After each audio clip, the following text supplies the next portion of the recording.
Boa noite à família Gelac, Grupo Espírita Luz, Amor e Caridade. Mais uma vez aqui com vocês, em uma palestra virtual. Que a paz de Deus esteja com todos vocês. Antes de iniciarmos a nossa palestra, vamos buscar aquietar a mente, acalmar os nossos corações.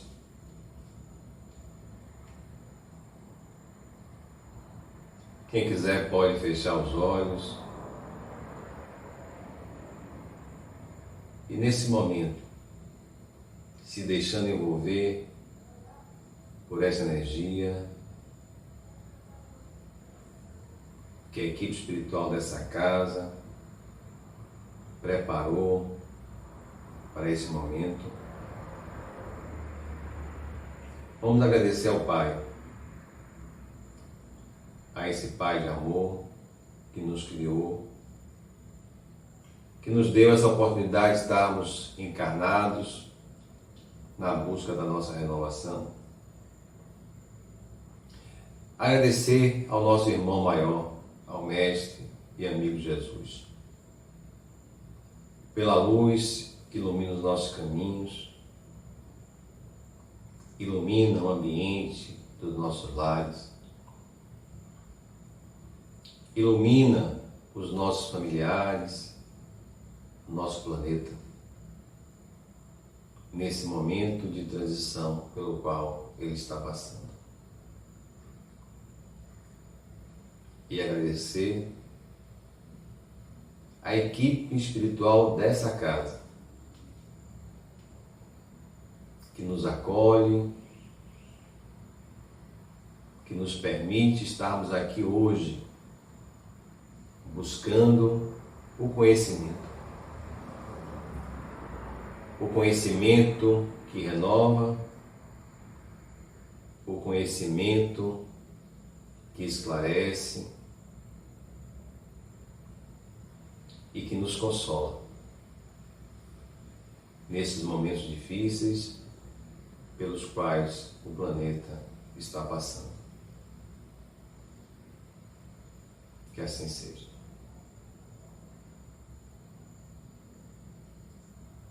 O tema escolhido para a nossa palestra de hoje é pensamento e bem-estar. É um tema que é título de um livro ditado pelo espírito Joana de Ângeles, psicografia de Divaldo Franco. No capítulo 4 do livro, Joana nos traz esse tema, pensamento e bem-estar. E é um tema muito interessante, né? Para o momento que a gente vive. Essa relação do pensamento com o nosso bem-estar.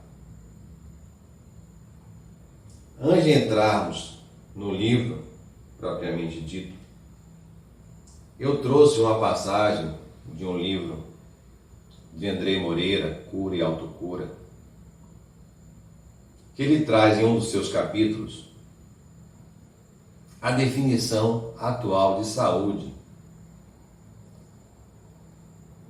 adotada pela Organização Mundial de Saúde, né? Nunca nós falamos tanto de OMS, né? Como no momento que a gente está vivendo. Todo mundo sabe o que é a OMS hoje, a Organização Mundial de Saúde. Então, André Moreira, nesse seu livro, Cura e Autocura, ele vai trazer para a gente a seguinte informação.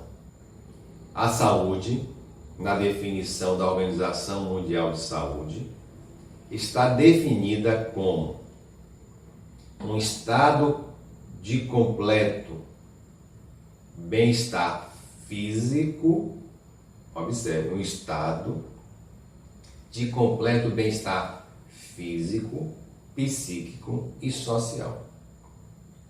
e não meramente ausência de doenças, como era antigamente. Então, para eu estar bem comigo mesmo, não basta a ausência de doença.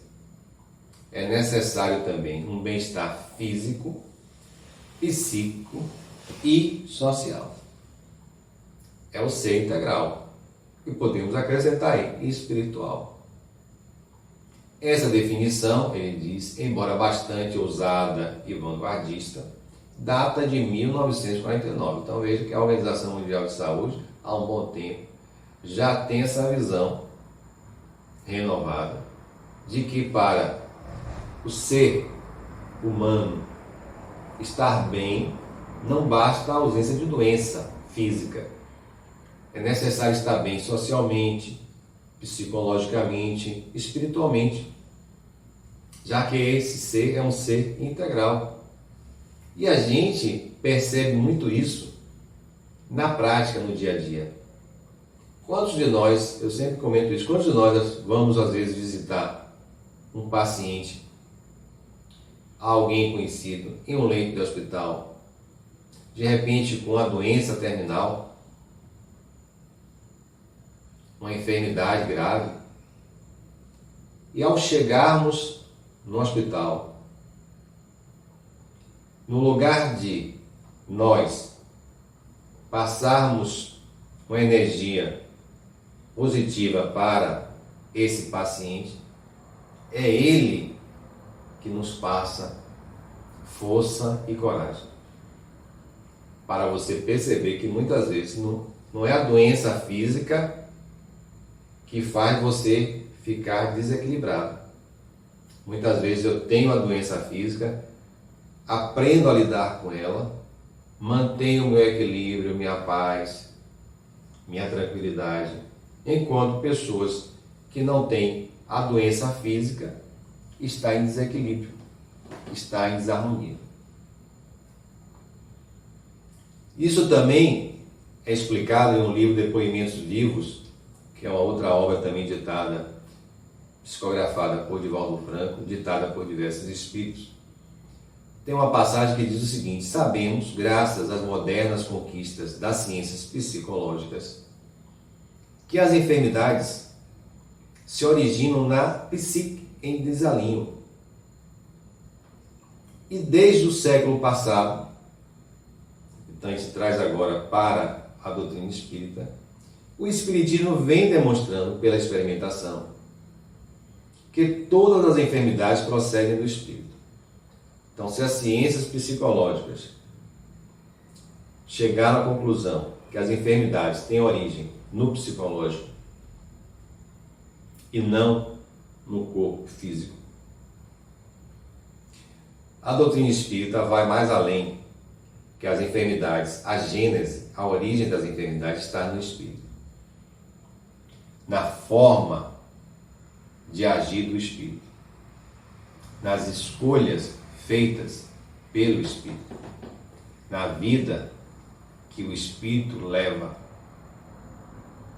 São essas escolhas, são esses comportamentos que o espírito adota, esses sentimentos que ele guarda, esses pensamentos que ele guarda, é que faz com que ele adoeça. E essa enfermidade espiritual, com o tempo, vai somatizar, vai chegar no corpo físico, não vai ficar no espírito, não vai ficar apenas no perispírito, vai atingir o corpo físico. Se a gente não se trabalhar, a gente muitas vezes traz de vidas passadas registro dessas enfermidades, e ao encarnarmos, pelas escolhas que nós fazemos nessa encarnação, a enfermidade está lá registrada no perispírito, mas ela não desenvolve para o corpo físico pelas nossas escolhas. Exemplos nós temos diversos, dependendo muito do nosso comportamento, da vida que a gente escolhe para levar nessa encarnação. E Joana abre exatamente o capítulo que fala de pensamento e bem-estar, falando do divino pensamento. Quando ela nos diz: a força dinâmica geradora e mantenedora no universo é o divino pensamento. É Deus, é o Criador, é a energia divina que envolve, que cria tudo que existe no universo. É aquela energia que envolve todo o universo, que envolve a nós mesmos. É aquela energia que está dentro de nós. Através do pensamento, o ser humano, somos nós, expressa-se por intermédio de complexas engrenagens, que se estruturam em linguagens variadas e ações realizadoras. Então, nós estamos envolvidos por energia, nós somos energia, e através desse nosso pensamento, esse pensamento que é do espírito, nós construímos uma psicosfera ao nosso redor. E a depender das nossas construções, esses pensamentos, essa energia, pode nos fazer bem ou pode nos fazer mal. Então a gente começa a perceber que muito do mal, da dor, do sofrimento que a gente vivencia, tem origem aonde? Tem origem nos nossos pensamentos, nos pensamentos que nós estamos alimentando. É isso que Joana vai nos trazer nesse capítulo. E ela vai dizer: bem pensar é a elevada forma de viver. Então nós temos que procurar alimentar os bons pensamentos. Porque alimentando os bons pensamentos, a gente vai estar alimentando uma saúde espiritual, uma saúde psicológica e, consequentemente, uma saúde do corpo físico. E ela vai logo no início falar desse teor vibratório. Pensamento, ele vai tomar formas. E ela diz: de acordo com o teor vibratório do pensamento, bom, regular, mal ou infeliz, pode-se aferir o nível moral do indivíduo. Então, a depender do que você pensa, a depender do que o outro pensa, a gente pode aferir o nível moral que a gente se encontra, o nível moral que o outro se encontra. Seja encarnado, seja desencarnado. E a gente pode perceber isso, e João vai dizer: em razão disso, cada qual vive no mundo edificado pelo seu pensamento. Então, cada um vive no seu mundo, no mundo que ele construiu, através de quê? Através dos seus pensamentos, das suas construções mentais.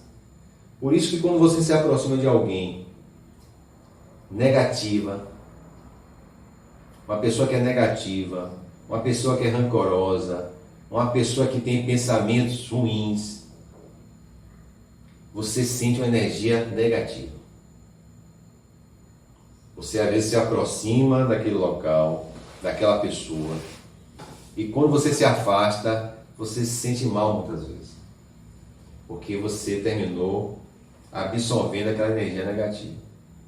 Da mesma forma, ao contrário, quando você se aproxima de alguém que tem pensamentos bons, pensamentos no bem, pessoa que vivencia o bem, pratica o bem, alimenta os bons sentimentos, você sente uma energia boa, renovadora.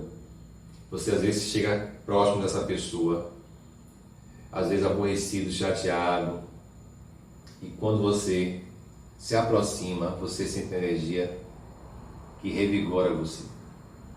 E eu fico imaginando quando aquelas pessoas se aproximavam de Jesus, né? Não precisava nem tocar nele, bastava se aproximar. Que energia boa devia sair ali, e envolver as pessoas que estavam ao redor dele, né? Se a gente sente isso com pessoas com irmãos nossos que não estão no patamar de evolução de Jesus, imagine se aproximando de Jesus, né? E aí Joana vai e fala da educação mental e moral. Graças à educação mental e moral, o pensamento emite ondas vigorosas que contribuem para o bem-estar. Então, quando você se trabalha moralmente, se trabalha mentalmente, você contribui, você constrói diariamente esse bem-estar. Então veja que o bem-estar não é uma construção de fora para dentro, é uma construção de dentro para fora. Não somente daquele que o cultiva, assim como daqueles que o servem. Olha que interessante ela traz nessa passagem, nesse parágrafo. Primeiro dizendo que essa construção desse bem-estar depende da gente. Tem origem dentro da gente. Tem origem nos nossos pensamentos, nos pensamentos que a gente alimenta. E esse bem-estar, esses pensamentos bons que a gente alimenta, vai terminar, como ela coloca aqui, influenciando aqueles que estão ao nosso redor, aqueles que nos cercam. Então, se a gente, por exemplo, tem um hábito de acordar de manhã, já alimentando os maus pensamentos, os maus sentimentos, que tipo de energia, que tipo de psicosfera nós estaremos alimentando dentro do nosso lar? E ao sairmos para o trabalho, que tipo de energia a gente está levando para todos aqueles ambientes que a gente vai se encontrar? E que tipo de energia a gente vai estar compartilhando com todas aquelas pessoas que se aproximarem da gente?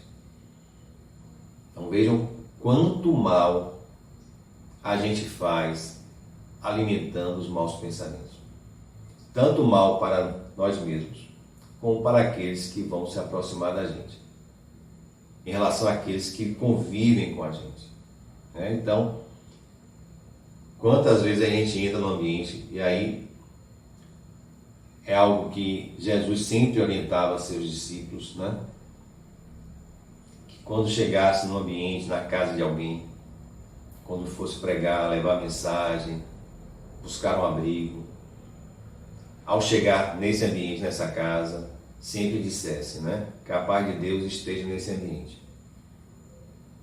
E quando, ele dizia aos seus discípulos, e quando as pessoas fecharem as portas, não ouvirem o que você está falando, se as pessoas mandarem você embora, ao sair daquele ambiente, diga que a paz de Deus permaneça nesse ambiente e tire as poeiras e tire a poeira dos pés. O que ele quis dizer com aquilo? Que quando você entrar em um local, qualquer que seja o ambiente, ao sair dele, não traga as energias negativas daquele ambiente. Não traga o rancor, o ressentimento, a mágoa, que porventura estejam naquele ambiente. Não traga com você as energias negativas com você. Então nós temos que exercitar isso quando entrarmos em qualquer ambiente. Da mesma forma, nós temos que aprender a preparar o ambiente que a gente convive, que a gente vive. O ambiente do nosso lar, que nós estamos sendo convidados agora a conviver mais em família, diante da pandemia. A gente teve que voltar para dentro de casa. A gente vivia fora de casa a maior parte do tempo, agora inverteu. Nós estamos vivendo mais tempo dentro de casa. E aí estamos revisitando a nossa casa. Estamos reconhecendo os nossos familiares, revisitando os nossos familiares, né? Que muitos familiares não se viam mais, se viam pouco, se falava pouco, e agora todos em casa, nós temos que voltar a conviver em família, a conversar, e as coisas estão acontecendo, né? Então nós temos que ter muito cuidado com as nossas relações nesse momento em que a pandemia está nos convidando a voltar para dentro de casa, para que a gente não fique alimentando maus pensamentos, maus sentimentos, que a gente tenha cuidado com o que a gente fala, a forma com que a gente age, para não estar construindo uma psicosfera negativa dentro desse ambiente, né? No ambiente da nossa casa. Então vejam como o pensamento tem força, né? O cuidado que a gente precisa ter.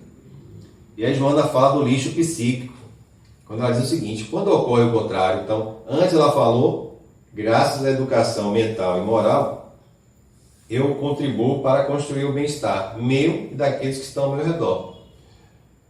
Quando eu guardo um lixo psíquico, que ela chama de lixo psíquico, quando ocorre o contrário, e o indivíduo se permite o luxo das construções mentais doentias, perversas, insensatas, tomba nos resvaladores emocionais, conduzindo lixo psíquico que se transforma em toxinas destruidoras. Resumindo, o que o Joana vai nos dizer em trazendo para a nossa vida? São os lixos mentais, são os lixos que eu guardo dentro da nossa mente. Esses lixos têm origem aonde, como ela fala aqui, nessas construções mentais doentias, perversas, insensatas, na inveja, no ciúme, na raiva, no rancor. Tudo isso são lixos mentais que nós vamos guardando. Então, se a gente tem o cuidado de não guardar o lixo material dentro de casa, dentro da nossa casa física, nós temos que redobrar esse cuidado para não guardar dentro da nossa mente, dentro do nosso coração, o lixo dos sentimentos, dos maus sentimentos, o lixo dos maus pensamentos. Porque esse lixo mental, muitas vezes, ele fica não só de um dia para o outro, não só de uma semana para a outra, não só de um ano para outro ano, mas muitas vezes passa de uma encarnação para outra. E a gente vai guardando esse lixo, vai alimentando, enchendo cada vez mais a nossa mente e o nosso coração de lixo, com os nossos maus pensamentos, nossos maus sentimentos. Então precisamos ter cuidado com aquilo que a gente está alimentando dentro de nós. E essas construções morais que Joana vai nos trazer no capítulo ainda, toda obra tem início no pensamento. Então, antes da ação, existe o pensamento. Antes de agir, eu penso. Então ela vai dizer, toda obra tem início no pensamento, que se responsabiliza pela ideação a ser transformada em realidade. Então, antes da ação, existe uma construção mental. Como ninguém saudável vive sem pensar, que é outra coisa interessante, não adianta ficar querendo fechar a porta para os pensamentos. É ideal que se opte pela forma eficaz e positiva em favor das suas construções morais. Aquele que não tem bons possui maus pensamentos, não havendo nessa área um tipo de neutralidade em que a mente não é nada elege. Joana vai dizer para a gente que nossa mente não fica sem pensamento. Mais adiante lá a gente vai falar um pouco a respeito disso também. Mas aqui nessa passagem, nessa parte do capítulo, ela vai nos falar exatamente isso, que antes da ação existe o pensamento. Então, antes que eu haja, eu tenho que começar a trabalhar o que eu penso. Por isso que Jesus, na sua passagem por aqui, ele dizia àqueles que o procuravam: ouviste o que foi dito, não matarás. Ação. Matar. E aí ele complementa: ouviste o que foi dito, não matarás, não cometerá adultério. Mas agora eu vos digo. Então ele fala o que foi dito pelos ensinamentos anteriores. Não agir. Mas agora ele vem, mas agora eu vos digo. Não guarde rancor, não guarde ressentimento, não guarde inveja, não guarde raiva, não pense mal do seu próximo. O que é que Jesus está dizendo com isso? Agora que você não mata mais, que você não age mais, comece a trabalhar o seu interior, o seu pensamento, para que você não tenha uma recaída. Porque enquanto a gente não trabalhar o pensamento e consolidar aquele pensamento, aquele bom hábito, a gente pode ter uma recaída a qualquer momento. Nós não estamos imunes. Por isso que ele trazia para a gente vigiar e orar também. Então, antes de ficar preocupado com o externo, eu não mato mais ninguém, eu não faço mais isso. Sim, você não faz mais. Mas dentro de você, você tem que se preocupar em trabalhar o sentimento e o pensamento. Para que quando passar aquele pensamento negativo, quando vier aquela ideia na sua mente, você tenha segurança para não fazer a escolha errada. Então, o convite de Jesus foi exatamente para isso. Você não comete mais ação, mas agora procure trabalhar dentro de si esses bons pensamentos, esses bons sentimentos, para não voltar a pecar. Vai e não peques mais, para a coisa pior não te acontecer.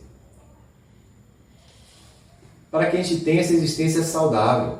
Então, para que eu tenha uma existência saudável, para que eu tenha hábitos saudáveis, é necessário que eu comece a mudar o meu comportamento.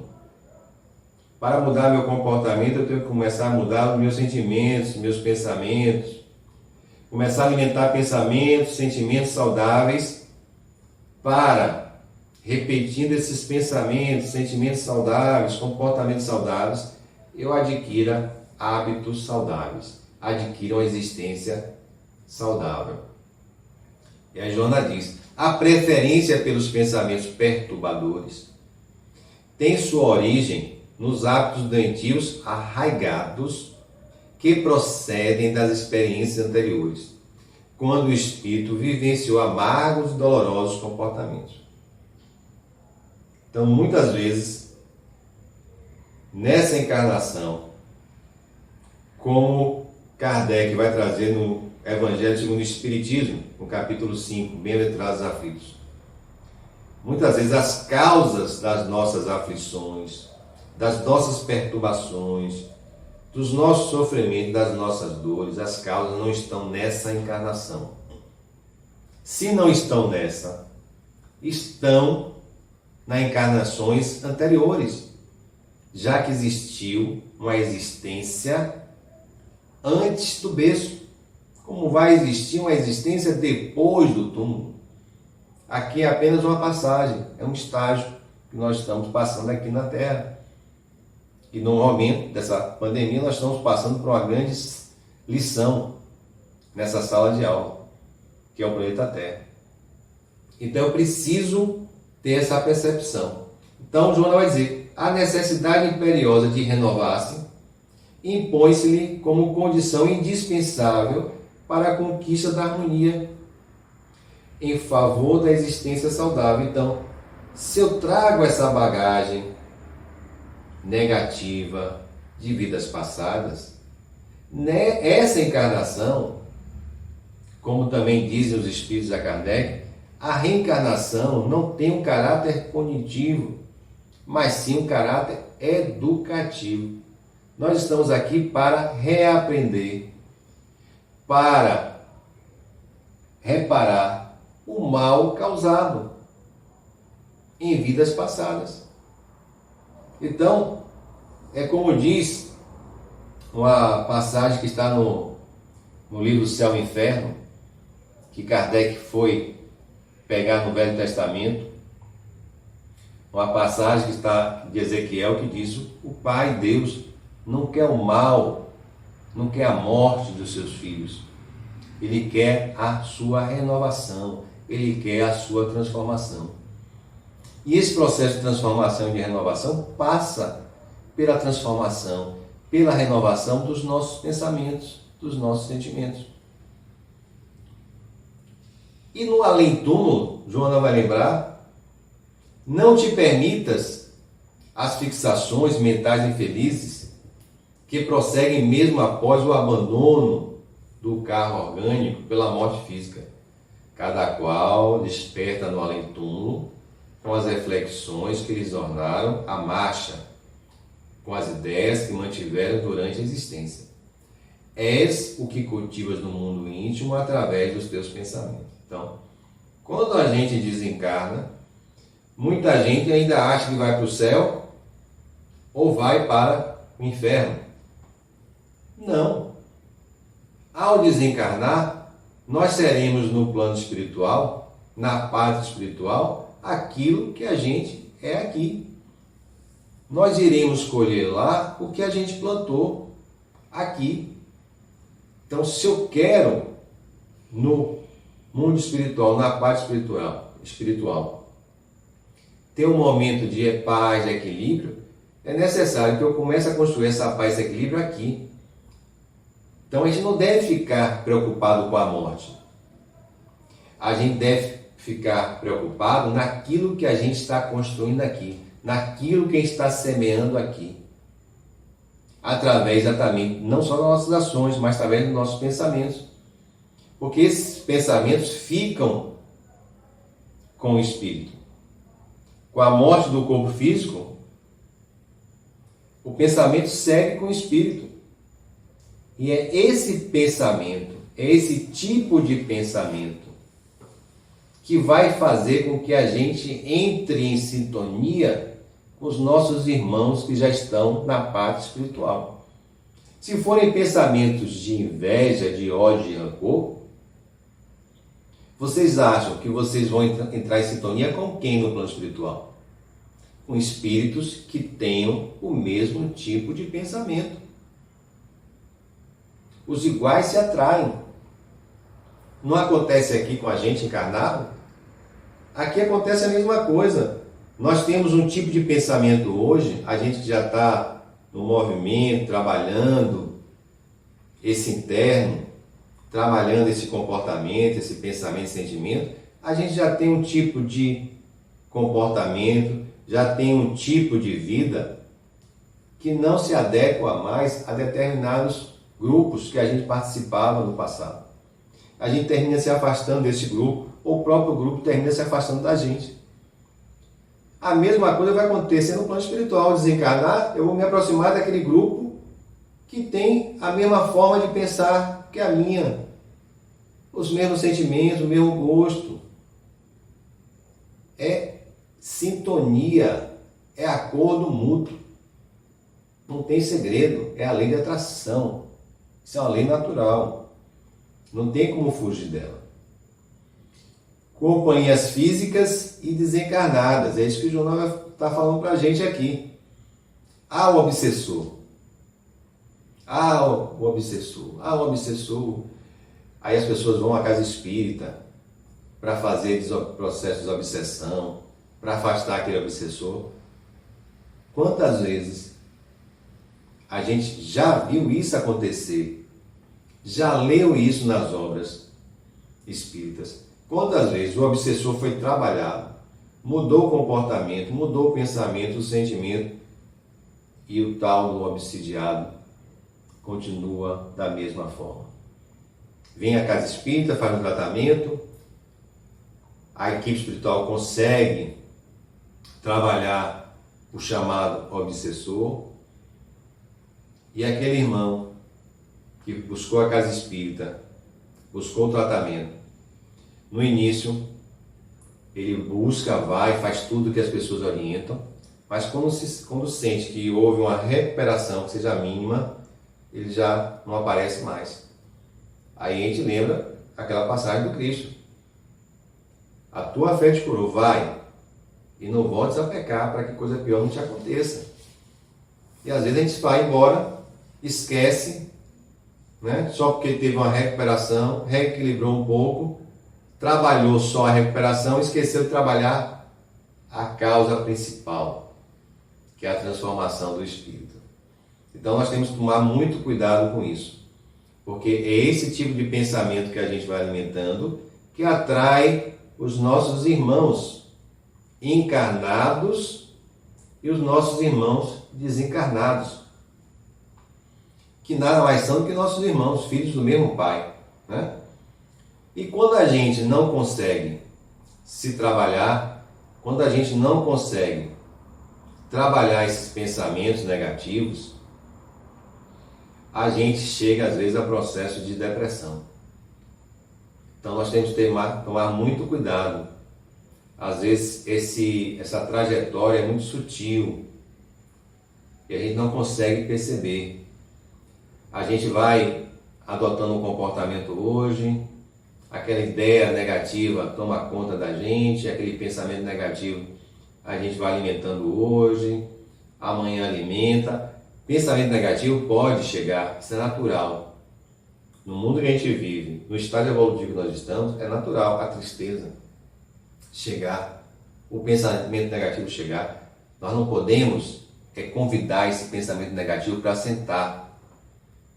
Porque se ele ficar, ele vai tomando espaço, e muitas vezes nós chegamos nos processos depressivos. É o que Joana vai alertar a gente aqui. Em outras circunstâncias, as reflexões doentias, os pensamentos negativos proporcionam algo chamado depressão, abrindo campo para tormentos evitáveis, né? À medida que te elevas pelo pensamento, que você começa a alimentar os bons pensamentos, sucedem-te ocorrências agradáveis, geradoras de alegria e de bem-estar, que transformam a sua existência auxiliando-te na escalada ascensional. Então, Joana vai mostrar para a gente, é o que o mentor da nossa casa lá do Liberdade disse: se o problema está em mim, a solução também está em mim. Então, se o problema está em mim, é porque eu alimentei esse problema em mim. Então, se eu quero sair desse processo, é necessário que eu faça um esforço. E é interessante que Kardec questiona os espíritos. O que é que a gente pode fazer para vencer as más tendências? Lá no Livro dos Espíritos. E os espíritos respondem a Kardec: muitas vezes muito pouco. Você precisa fazer muitas vezes muito pouco. O que precisa, os espíritos dizem a Kardec, é a vontade. Então o que nos falta muitas vezes para sair do processo que a gente se encontra é a vontade de querer mudar, de sair. Porque às vezes parece mais fácil sentir a dor, ficar naquele processo de vítima, de sofrimento, do que buscar se trabalhar, se transformar, alcançar a saúde, né? Porque esse processo de saída da dor e do sofrimento, da posição de vítima, exige da gente uma transformação, uma mudança interior. É enxergar na gente aquilo que a gente não gosta no outro, aquilo que a gente tem o hábito de apontar no outro. Então, a gente vai começar a enxergar aqueles defeitos do outro, aqueles pontos negativos dentro da gente. E muitas vezes a gente não tem condições, né? Não tem a coragem de ter esse olhar para dentro, para criar, consequentemente, novos hábitos. Como diz Joana, todos podem modificar os hábitos de pensar. Olha, todos nós podemos modificar os hábitos de pensar, cultivando ideias relevantes, através de leituras sadias, de conversações úteis, de convivências saudáveis. Então, todos nós podemos, todos nós temos a liberdade, o livre-arbítrio, né, para poder fazer esse processo de mudança. A escolha depende de cada um de nós. Buscar uma leitura saudável, companhias saudáveis, né, uma boa música, tudo isso ajuda nesse processo de transformação. E aí Joana disse: se não consegues alterar de um para outro momento, que a natureza não dá saltos, ninguém vai mudar da noite para o dia, as expressões do pensamento, insiste, perseverando e criarás novos hábitos. Então, não adianta você querer mudar tudo ao mesmo tempo. Achar que você vai virar anjo, vai virar espírito perfeito da noite para o dia. Vai trabalhar todos os seus defeitos, todos os seus maus hábitos da noite para o dia, não. Procure trabalhar cada ponto de uma vez, cada mau pensamento, procure trabalhar ele. Depois que você trabalhar esse mau pensamento, esse hábito negativo, você parte para outro. É um exercício diário, que você repetindo esse comportamento diário, você consequentemente transforma em novos hábitos, em hábitos saudáveis, como propõe Joana. Tem um livro que eu trouxe aqui, uma mensagem para compartilhar com vocês, é do Dr. Bernie Siegel, no livro Amor, Medicina e Milagres. Ele tem outras obras também, como A Arte de Curar. Ele, atendendo seus pacientes, em um caso de uma paciente dele, que tinha acabado de se separar e detectou que estava com câncer, essa paciente chegou até ele e pediu ajuda, e ele disse, olha, e ela perguntou a ele, interessante que ela perguntou a ele, de 1 para 10, qual a minha chance? Nenhuma. De 1 para 100, nenhuma. Porque ela já tinha sido, como é que se diz,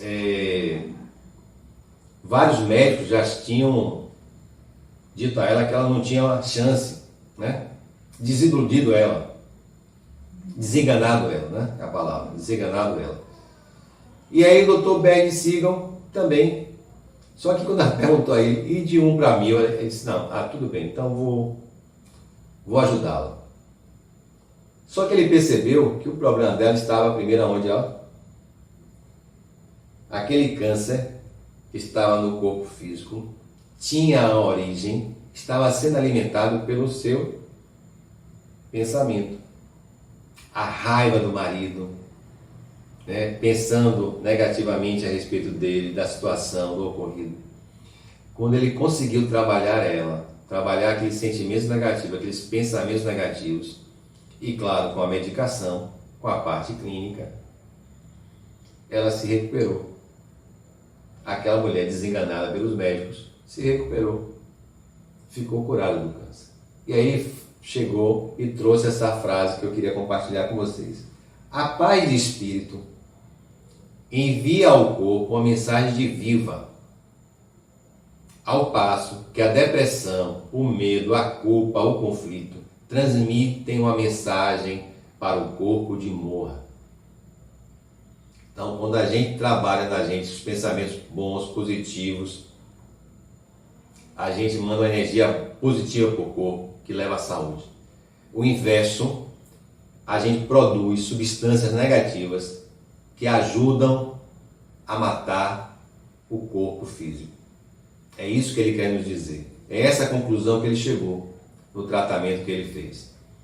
Em um livro, Refletindo a Alma, que é do Núcleo de Estudos Psicológicos Joana de Ângeles, é um grupo que estuda as obras de Joana de Ângeles, tem um capítulo que vai nos dizer o seguinte: a partir da visão psicológica entre os textos de Allan Kardec e do espírito Joana de Ângeles, entendemos que sofrer não é uma doença em si, que precisa ser combatida e eliminada pelo médico, pelo psicólogo ou mesmo pelo centro espírita.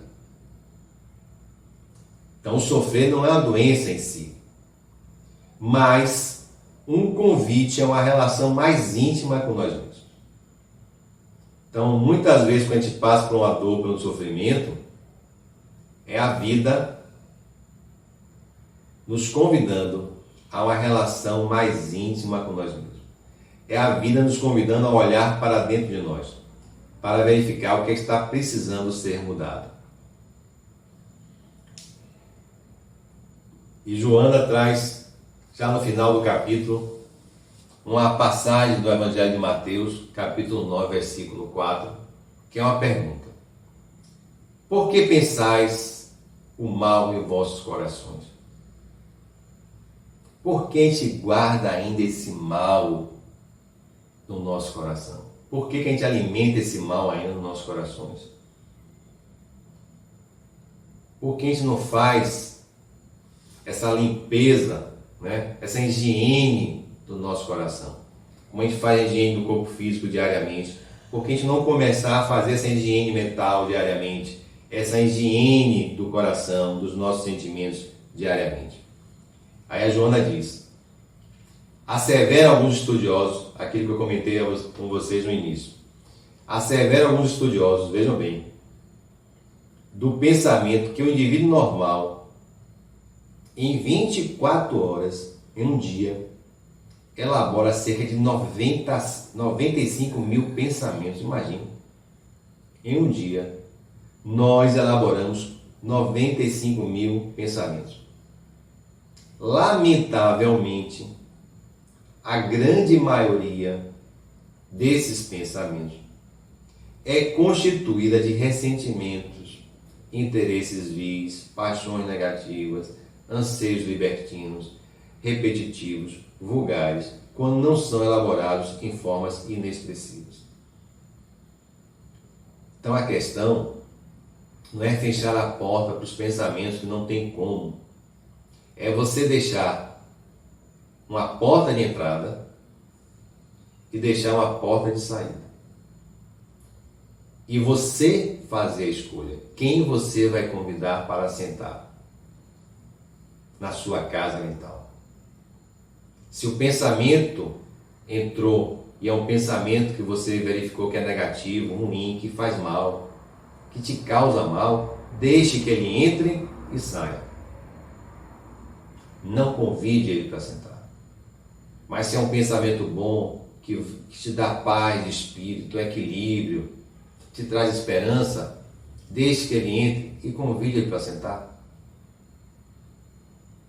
É o caminho, é o que nós temos que fazer. É o que Joana vem nos dizer nesse capítulo para a gente. Nós precisamos fazer as escolhas certas para transformar em primeiro lugar não o mundo externo, mas para transformar em primeiro lugar o mundo interno. Como ela diz, o ser humano vem controlando as forças da natureza com relativo êxito, conquistando o espaço, melhorando a existência material. Quando, porém, controlar o pensamento, terá descoberto por segunda vez o fogo, vivenciando atitudes renovadas. Então, olha a importância que ela nos traz. Quando o homem olhar para dentro, quando nós começarmos a olhar para dentro e começarmos a aprender a controlar nossos pensamentos, a gente vai começar a vivenciar uma atitude renovadora. Uma atitude que vai nos fazer crescer, evoluir, fazer com que a gente alcance esse bem-estar, que faz parte do título do capítulo, né? Controlar o pensamento para alcançar o bem-estar espiritual, psicológico e físico. E como última mensagem, Leon Denis, no seu livro O Problema do Ser, do Destino e da Dor. Leon Denis também, nesse livro, vai nos trazer algumas abordagens sobre o pensamento. Ele diz: o pensamento é criador. Foi o que a gente viu aqui no capítulo trazido por Joana. Assim como o pensamento do Eterno, do Pai, projeta sem cessar no espaço os germes dos seres e dos mundos, assim também o do escritor, do orador, do poeta, do artista, faz brotar incessante florescência de ideias, de obras, de concepções que vão influenciar, impressionar para o bem ou para o mal, segundo sua natureza, a multidão. Então, a depender do pensamento que a gente está alimentando atualmente nós estaremos influenciando para o bem ou para o mal. Em primeiro lugar, esse mundo interno e, consequentemente, esse mundo externo, essa psicosfera externa que nos envolve o nosso planeta. Que a paz de Deus permaneça com vocês e que a paz, o amor e a alegria envolva os seus corações hoje e sempre.